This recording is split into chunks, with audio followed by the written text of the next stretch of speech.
Halo semuanya, Assalamualaikum. Selamat datang kembali di YouTube channel Wen Anthony dalam kisah terbaru, Pelet Pengiring Pengantin. Langsung saja kita masuk ke kisahnya.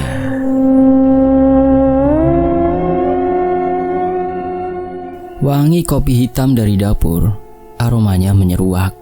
Sesekali angin menerobos masuk, menerpa tubuh wanita dengan rambut terurai itu. Berulang kali Ayu mengetuk dagunya dengan pelan. Matanya melirik kaca jendela. Hujan masih membasahi kotanya. Aroma tanah basah menyeruak di hidungnya. Dia duduk di meja makan. Tangannya sesekali membolak-balik halaman majalah lama. Tapi matanya tak pernah benar-benar membaca. Ia menoleh ke arah jam dinding, lalu ke pintu depan. Tarikan nafasnya terdengar begitu berat, seolah ada beban besar yang tengah dia pendam. Suaminya, Andi, belum pulang. Tapi bukan itu yang membuat gelisah dalam dadanya. Pikirannya justru dipenuhi sosok lain, Raka, sahabat dari suaminya sendiri. Ayu mengembuskan nafas panjang. Ia menggigit ujung kukunya. Kebiasaan lamanya saat gugup. Hatinya gelisah. Rasa itu sudah ada sejak dulu, sejak mereka masih duduk di bangku kuliah. Dulu Ayu dan Laras bersahabat karib, satu kos, satu jurusan. Bahkan keduanya pernah makan berdua, juga mengenakan pakaian yang sama warnanya. Tapi ketika mereka sama-sama menyukai Raka, takdir memilih Laras. Dan Ayu hanya bisa diam. Ia menyembunyikan cintanya, memaksakan tawa di hari pernikahan sahabatnya, bahkan menjadi saksi akad, juga pengiring pengantin. Jangan tanya bagaimana hancurnya Ayu saat itu. Dia berusaha tegar dengan apa yang sudah tertulis di buku takdir. Saat itu ia yakin perasaan itu akan hilang seiring berjalannya waktu. Tapi tidak, Ayu salah besar. Perasaan itu justru tumbuh, meliar, seperti benalu dalam dadanya. Dan yang paling menyakitkan, setiap kali mereka berkumpul, setiap kali Ayu melihat Raka mencium kening Laras, ia merasa tubuhnya terbakar cemburu. Lalu kata andai terus bergumul di dalam benaknya. Masih sakit? Suara Andi membuyarkan lamunannya. Lelaki itu baru masuk rumah. Tubuhnya basah karena hujan. Ayu tersenyum tipis dan berdiri, mengambil handuk kecil dan menyerahkan pada seseorang yang dia anggap sebagai suami. Enggak, aku cuma lagi bosan aja di rumah terus. Andi menyerahkan handuk itu kembali. Dia ingin bermanja dengan istrinya. Ayu hanya bisa tersenyum. Tangannya dengan telaten mengeringkan rambut Andi. Lelaki itu tersenyum hangat dan mencium pipinya. Nanti kalau kamu udah enakan dan aku punya waktu libur, kita jalan-jalan, bisiknya. Ayu tersenyum, tapi hatinya kosong. Dia tak pernah benar-benar mencintai suaminya. Ayu menikah hanya karena tak ingin Laras menganggap Ayu tak bisa move on dari Raka. Ya, Laras tahu bahwa Ayu juga menyukai Rama. Namun dalam cinta, siapa yang dipilih, itulah yang berhak. Aku udah buatin kopi, sebentar aku ambilin ya. Andi tersenyum getir. Kopi? Pria itu bukan pecinta kopi. Dia lebih menyukai seduhan coklat hangat yang disajikan dengan cookies. Nggak perlu, lambungku lagi nggak enak belakangan ini, tolak Andi. Dia masih berusaha memaksakan senyum. Ayu mengangguk. Kalau gitu, ayo kita makan aja. Aku sudah siapkan makanan kesukaan kamu. Cumi goreng tepung dan sambal serta lalapannya. Ajak Ayu. Andi hanya mengulum senyum. Lagi dia tersenyum getir. Makanan itu bukan makanan kesukaannya. Dia tahu itu makanan kesukaan sahabatnya, tapi Andi tak pernah mempersoalkan semua itu. Pria itu masih berusaha berpikir positif sebab keduanya memang sering double date. Mereka makan malam bersama, tapi Ayu terus mengecek ponselnya. Grup WhatsApp mereka ramai. Laras mengirim foto dirinya dan Raka sedang liburan singkat ke daerah pegunungan. Senyum Raka di foto itu membuat Ayu sakit. Bukan karena foto itu, tapi karena yang ada di samping Raka, bukan dirinya. Ayu meletakkan ponsel dengan kasar. "Kenapa Ayu?" tanya Andi. Ayu menggeleng cepat. "Ah, nggak apa-apa. Cuma sedikit pusing aja." Andi hanya mengangguk, kembali melanjutkan makan dengan hening. Sesekali matanya melirik ke arah istrinya.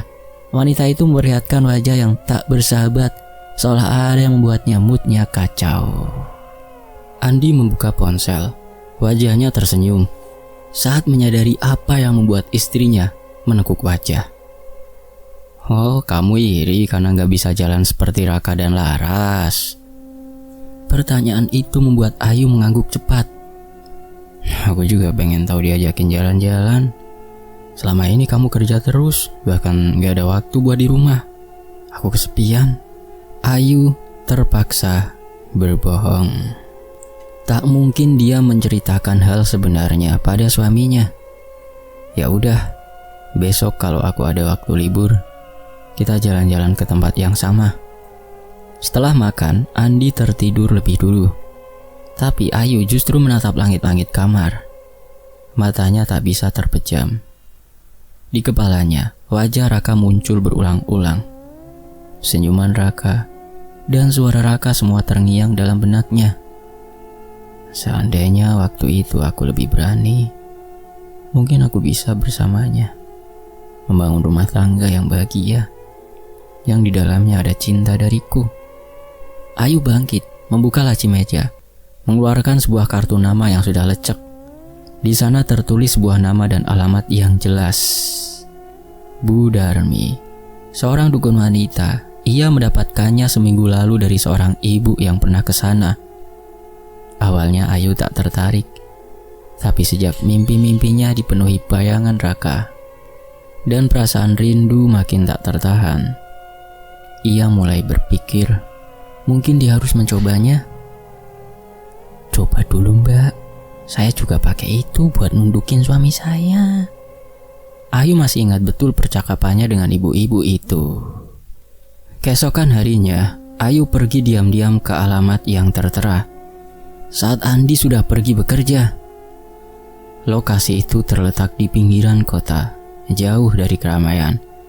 Sebuah gang sempit yang ditumbuhi semak liar membawanya ke rumah kecil berpagar kawat. Di kiri kanan rumah, pohon bambu menjulang tinggi dan bergemerisik meski tak ada angin. Udara terasa lebih dingin di sini, terlalu dingin. Langkah Ayu ragu saat kakinya melewati pagar karat itu. Bau amis menyambutnya, seperti darah yang mengering, bercampur anyir tanah basah. Seekor ayam hitam tergantung terbalik di atas pintu. Bulunya berlumur tanah, dan darah segar masih menetes dari paruhnya. Ayu menelan ludah, tapi dia tak mundur. Pintu terbuka dengan sendirinya. Engselnya berderit panjang seperti jeritan. Di dalam, ruangan remang-remang dengan dinding penuh sobekan daun lontar dan anyaman janur. Di sudut ruangan, duduk seorang wanita tua kurus dengan rambut putih panjang menjuntai hingga ke lantai. Matanya putih semua, tak ada bola hitam. Tapi ia menatap Ayu, seolah tahu kehadirannya bahkan sebelum dia mengetuk pintu. "Namamu siapa?" tanya Bu Darmi tanpa basa-basi. "Ayu." "Cintamu kandas." Ayu ragu untuk menjawab. Dia terdiam beberapa saat memainkan jemarinya dengan gelisah. "Ditinggal nikah atau kamu hamil?"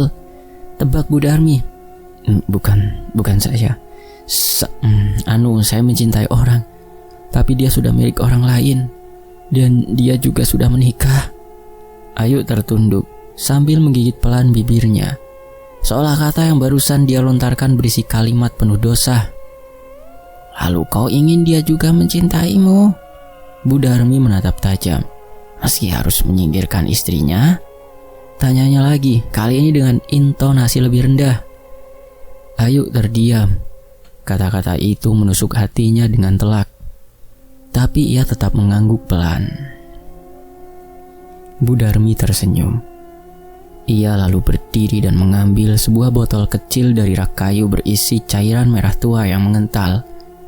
Dan benda seperti mata manusia yang mengambang di dalamnya. Ayu menahan mual. Ini pelet pemanggil sukma. Gunakan dengan benar. Kau butuh sesuatu milik lelaki itu, rambut atau celana dalamnya. Lalu beri air ludah atau pula air kencingmu, itu akan jadi lebih manjur. Setelah itu kau campurkan setetes air ini ke dalam makanan lelaki yang kau mau. Dalam 7 hari, aku jamin dia akan datang padamu. Tapi Ayu menelan ludah. Tapi apa, Bu? Kalau kau tidak hati-hati, kau bisa saja cilaka. Pelet itu bukan sembarangan orang bisa melakukannya. Kau harus yakin.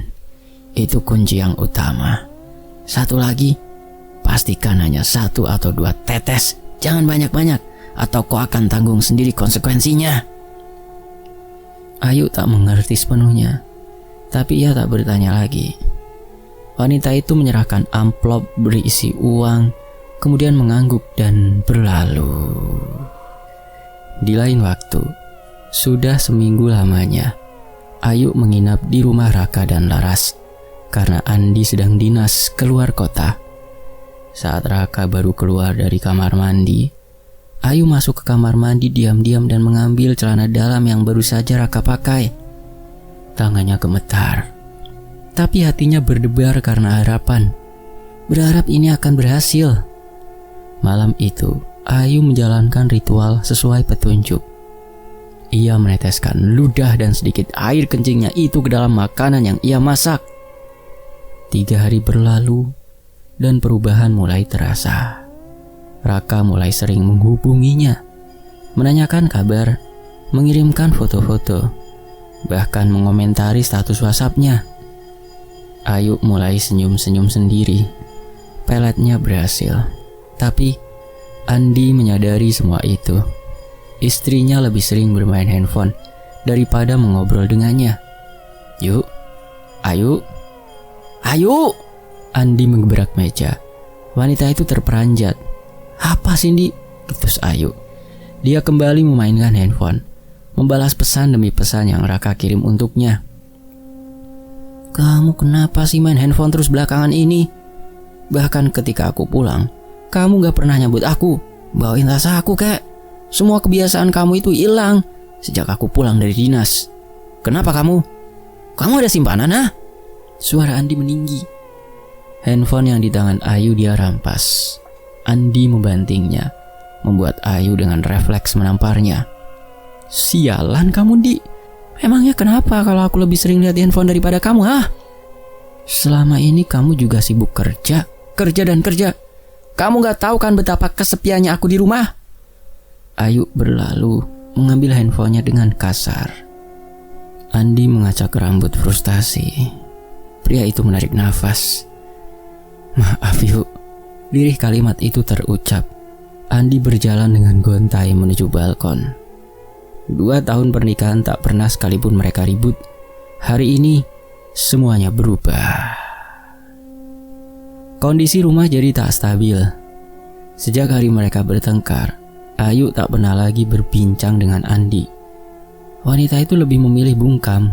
Bahkan saat berulang kali Andi mengajaknya jalan, Ayu hanya diam. Sampai kapan kamu mau begini terus, Yuk? Aku sudah meminta maaf padamu. Apa perlu aku bersujud di kakimu agar rumah tangga kita balik lagi seperti dulu? Tanya Andi.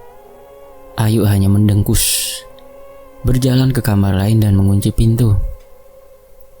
Ayu memang sengaja melakukan semua itu karena dia ingin Andi menceraikannya. Sayangnya Andi bukan tipikal pria yang punya masalah rumah tangga langsung berpisah.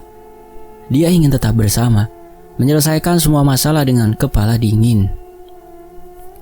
Buka dulu pintunya, Yuk. Aku mau ngobrol. Ketukan pintu terdengar pelan. Ayu tetap tak bergerak dari tempat tidurnya. Dia justru terkikik membaca pesan demi pesan yang Raka kirimkan untuknya. 2 hari lagi free, kita ketemu yuk. Pesan dari Raka membuat dada Ayu berdetak lebih cepat. Inikah jatuh cinta yang sesungguhnya? Ayu membalasnya, oke. Ayu membukakan pintu dengan malas saat ketukan terus berulang. Dia berdecak, melipat kedua tangannya di dada. Apalagi Cindy? Gak puas kamu nuduh aku yang enggak, hah? Mau nuduh apa lagi sekarang? Mau nuduh aku? Belum sempat Ayu menyelesaikan ucapannya, Andi justru memeluknya dengan erat. Dia mencium pipi dan kening Ayu berulang. Aku minta maaf, tapi tolong jangan diam begini yuk. Aku janji gak akan nuduh kamu yang macem-macem. Aku butuh waktu buat mikir. Untuk sekarang, kita pisah kamar aja. Ayu menutup pintu kamar dengan keras. Priak! Andi menghela nafas panjang. Dia tak mengerti hanya karena masalah sepele, Ayu sanggup mengajaknya pisah kamar untuk waktu yang tak bisa dia tentukan. 2 hari kemudian, Raka datang saat Andi pergi bekerja. Ayu menyambutnya dengan penuh senyuman. Wanita itu bahkan sudah menghidangkan beberapa menu kesukaan Raka, yang tentunya sudah Ayu berikan ramuan pelet. Kamu bisa aja ngambil kesempatan. Aku pikir kamu gak berani datang kalau Andi gak ada. Raka tersenyum. Dia mendekati Ayu, berbisik di telinga wanita yang sering mengurai rambutnya itu. Aku gak secupu itu sayang, katanya. Panggilan itu membuat hati Ayu menghangat. Ya, Raka dan Ayu sudah menjalin hubungan terlarang sejak 3 hari belakangan. Mereka bahkan sudah melakukan hal haram. Pelet dari Ayu mengubah Raka. Pria yang dulunya penuh cinta untuk seorang istri kini berselingkuh, bahkan dengan sahabat istrinya sendiri. Aku pengen, bisik Raka yang membuat muka Ayu bersemu merah. Tapi jangan di rumah ini ya. Aku takut kalau kita... Belum sempat Ayu melanjutkan ucapannya, Raka sudah mencium bibir Ayu dengan lihai. Ayu berusaha mendorong tubuh pria itu sekuat tenaga. Raka, jangan. Suara itu bukannya membuat Raka berhenti, justru dia semakin bernafsu.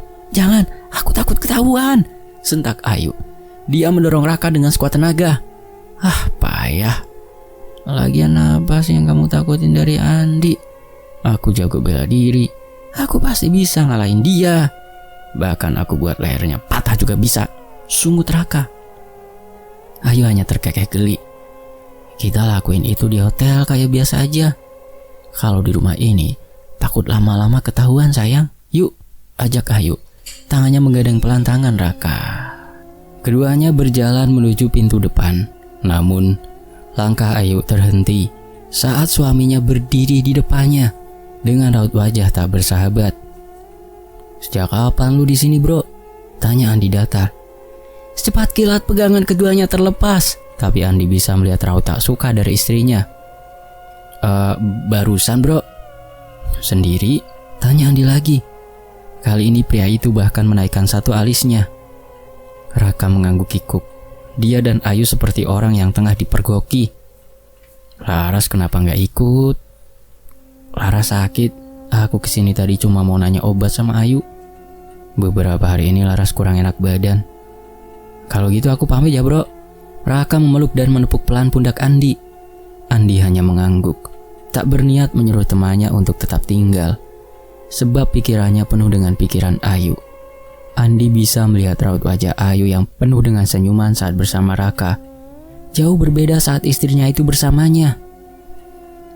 Mungkin cuma pikiranku saja. Andi membatin.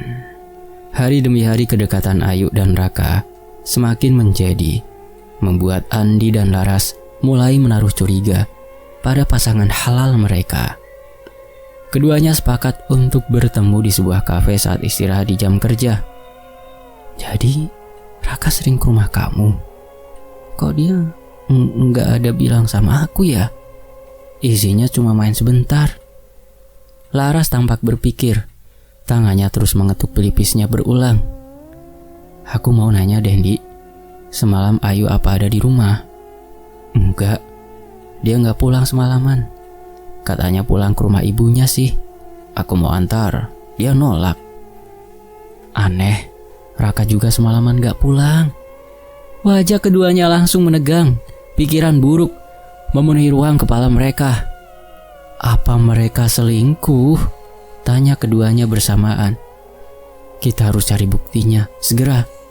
Laras menunduk, memainkan jemarinya dengan gelisah.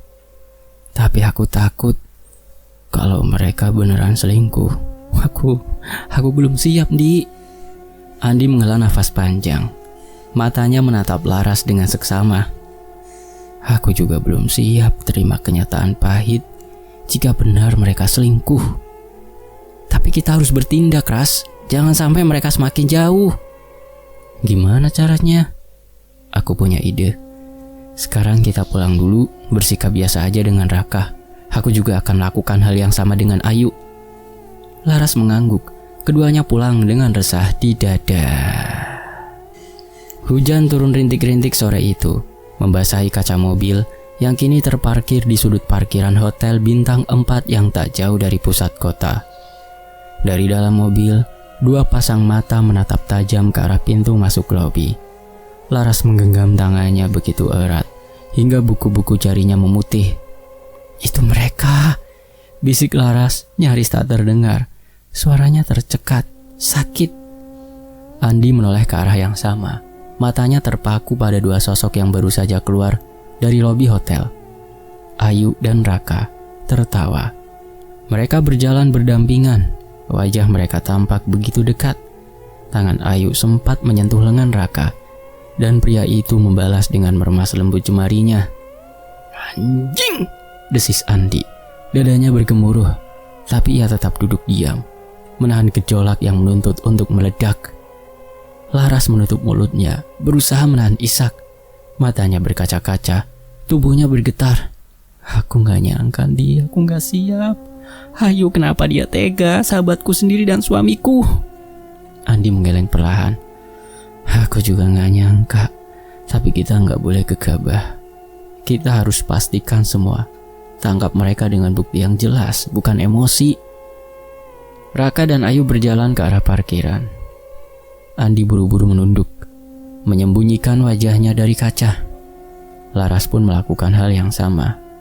Mereka menahan nafas. Suara tawa Ayu dan Raka terdengar jelas saat keduanya melewati mobil Andi. Ayu sempat memeluk lengan Raka, lalu keduanya naik ke mobil dan pergi.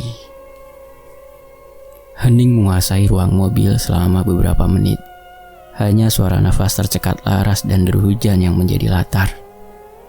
Aku akan bercerai dengan Ayu, kata Andi akhirnya. Nadanya datar, pandangannya kosong. Laras menoleh cepat. Kamu yakin?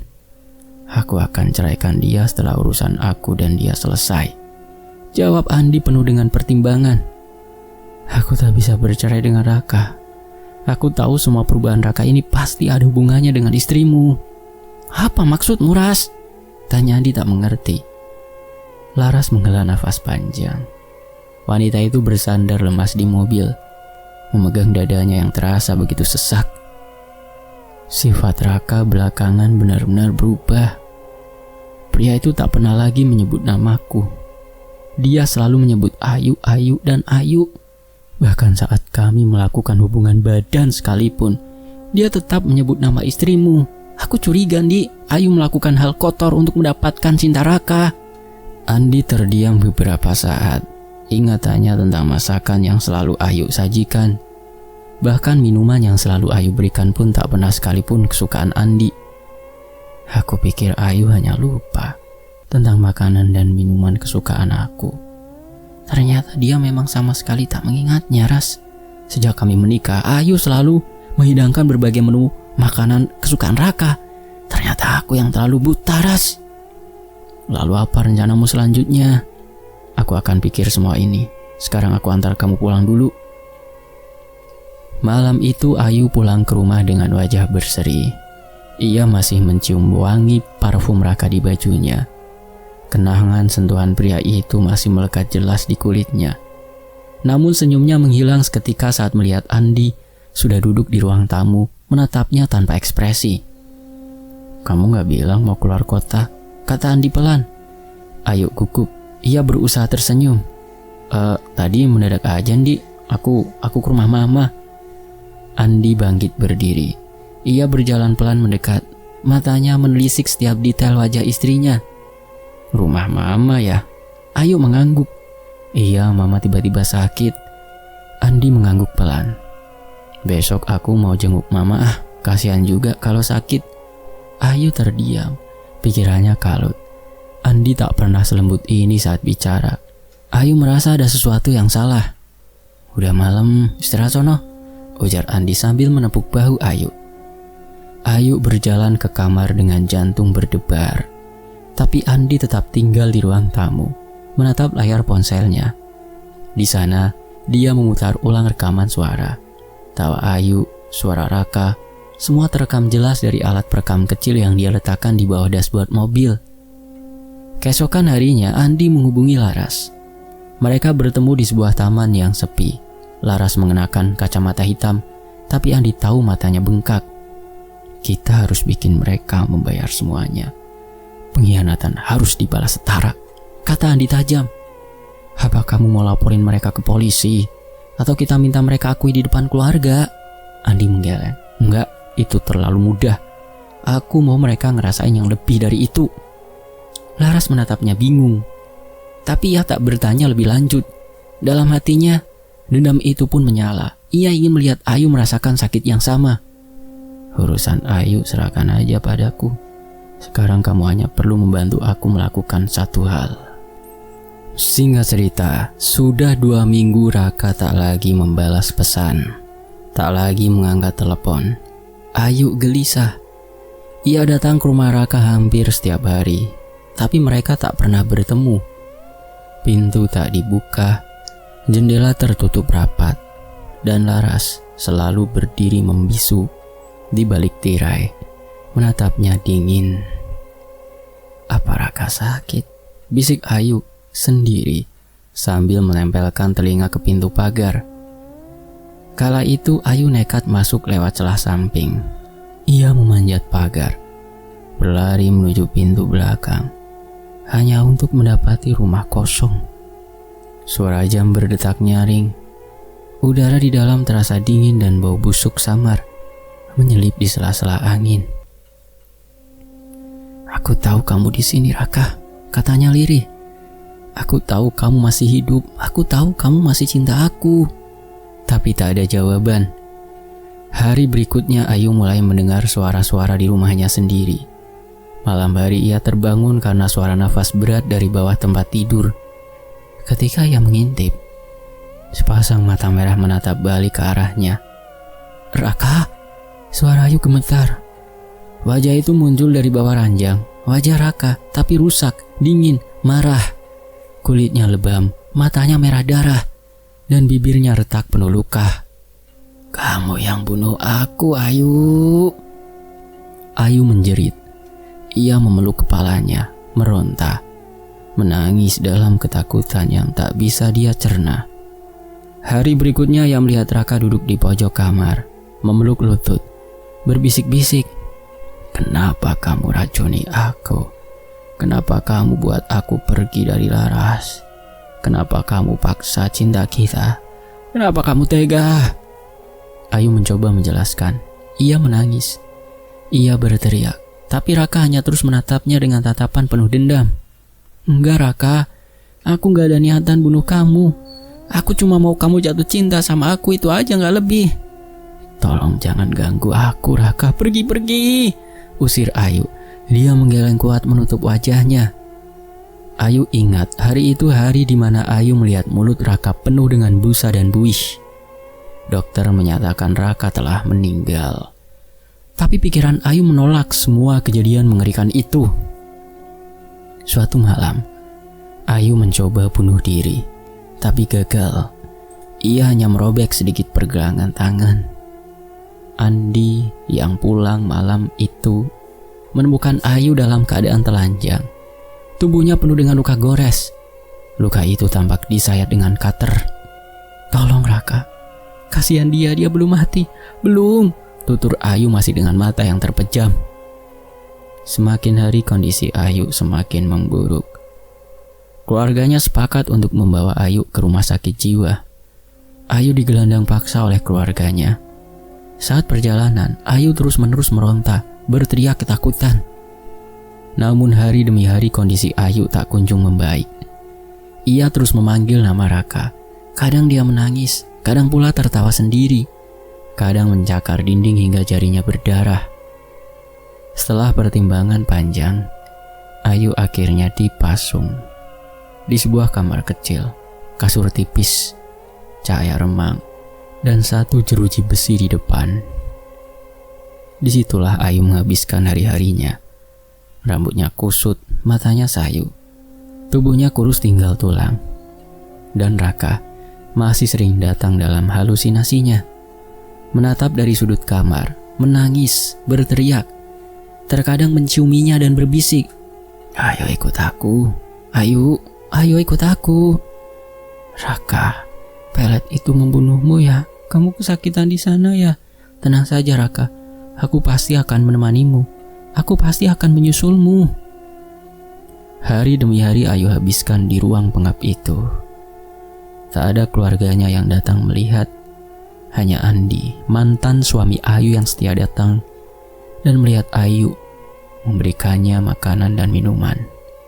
Andi juga menyewa wanita khusus untuk membersihkan Ayu beserta kotoran-kotorannya. Ya, setelah membongkar kedok perselingkuhan Ayu dan Raka, Andi memutuskan untuk menceraikan Ayu.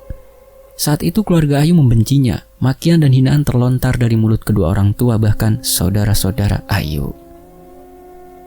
Suatu sore, Andi datang ke ruang itu. Langkah kakinya terdengar memenuhi ruangan sempit itu. Ayu menoleh dengan wajah penuh ketakutan. "Raka," panggil Ayu lirih. Ketukan sepatu semakin terdengar mendekat. Ayu menutup matanya rapat-rapat. Andi berdiri lama di depan jeruji. Ayu tampak tak mengenalnya. Tiba-tiba Ayu memeluk lutut Andi dari jeruji, tubuhnya gemetar. Maaf, aku gak sengaja. Aku cuma cinta kamu, Raka. Aku lakuin dia demi dia mencintaiku." Suara itu berubah jadi kekehan. Ayu berdiri memainkan rambutnya dan tersenyum-senyum sendiri. "Tapi Raka mati karena kebodohan aku. Padahal aku gak mau dia mati. Dia mati karena aku." Andi duduk di hadapannya. Tenang. Wajahnya lelah, tetapi tak menunjukkan amarah. Pria itu menyelipkan rambut Ayu ke belakang telinga, menatap Ayu dengan lama. "Andaikan kamu gak ngelakuin hal keji itu yuk, dan coba menerima takdir, aku pasti akan berikan yang terbaik untukmu."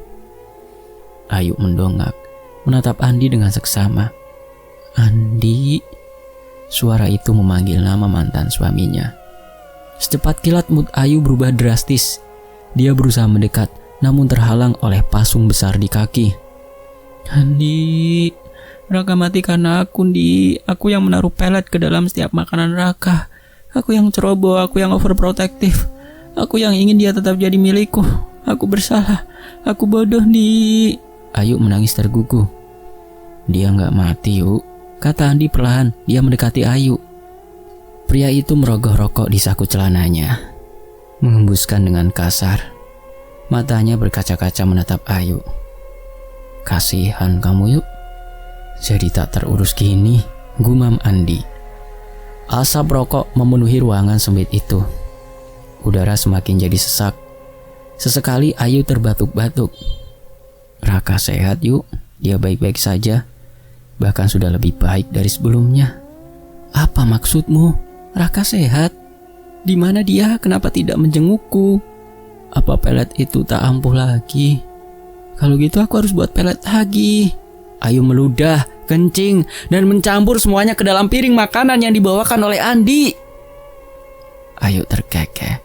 Ini buat Raka. Nanti dia pasti akan jatuh cinta sama aku lagi, Di." Tawa Ayu menggema, kemudian berubah jadi tangisan memilukan. Andi hanya bisa tersenyum tipis. "Kamu memang pantas mendapatkan semua ini yuk." "Di mana Raka? Aku mau berikan pelet ini padanya." Ayu menoleh kiri dan kanan mencari keberadaan Raka. Dia dan Laras sekarang pindah keluar kota. Mereka hidup lebih baik tentunya tanpa kamu, Yuk. Andi tertawa sinis. Ayu mendongak, matanya membesar, wajahnya menegang. Enggak mungkin. Raka udah mati. Aku lihat kematiannya kala itu. Aku lihat mulutnya penuh dengan busa. Aku lihat dengan mata kepalaku sendiri, Ndi. Ayu mulai menarik rambutnya sendiri. Enggak, ucap Andi. Ia menarik nafas panjang, merogoh saku celana. Andi menunjukkan ponselnya, sebuah video. Rekaman wajah Raka yang duduk di kafe, sedang menyuapi Laras. Ayu menggigil. Mulutnya terbuka, ia tak mampu bersuara. Aku tahu semuanya. Aku tahu soal kamu dan pelet itu. Aku tahu kalian ke hotel. Aku tahu kamu racuni dia pelan-pelan dengan pelet itu. Tapi sebelum kamu bisa memiliki dia seutuhnya, aku sudah lebih dulu membalikan keadaan. Harusnya kamu sadar, Yuk. Raka itu milik sahabatmu sendiri. Ayu tertawa sumbang, matanya menatap Andi dengan pandangan melotot. Sahabat? Dia bukan sahabat aku. Dia tahu aku mencintai Raka lebih dulu, tapi dia malah memilih menikah dengan Raka tanpa mikir perasaan aku. Dia suruh aku jadi pengiring pengantinnya. Wanita itu benar-benar tak tahu malu. Ayu menggeram. Kau yang tak tahu malu, Yuk. Kau sendiri bahkan hanya menjadikan aku pelampiasan. Kau keji, wanita jahanam, brengsek. Kau memang pantas mendapatkan semua ini sekarang. Aku dan Laras merancang semua itu dengan sempurna. Raka sekarang juga sudah pelan lepas dari peletmu, Yuk. Dan selama ini makanan yang kamu makan saat aku masih menjadi suamimu. Sampai sekarang masih aku berikan sedikit demi sedikit obat halusinasi untukmu. Bagaimana rasanya, Yuk? Menyenangkan? Ayu masih terdiam, tubuhnya gemetaran. Aku bikin kamu berpikir kamu membunuh Raka, padahal dia baik-baik aja. Aku cuma ingin kamu tahu rasanya dihancurkan oleh cinta yang kamu hianati sendiri. Ayu masih terdiam. Lalu ia tertawa, kecil, lirih. Semakin keras, tawanya berubah menjadi jeritan. Aku bukan gila, aku cuma cinta. Lalu, duk. Andi terenyak. Ayu membenturkan kepalanya ke tembok. Sekali, 2 kali, 3 kali, 4 kali, 5 kali. Darah mengalir deras, petugas lari. Tapi sudah terlambat. Ayu terkapar, wajahnya masih menyunggingkan senyum yang aneh, antara bahagia dan lega. Raka, sekarang aku sudah nyusul kamu. Ayu mati dalam halusinasinya. Selesai. Demikianlah sebuah kisah, semoga bisa mengambil hikmah. Saya pamit dulu di YouTube channel Wen Anthony. Sampai jumpa di kisah berikutnya. Wassalamualaikum. Mohon maaf kalau ada salah kata.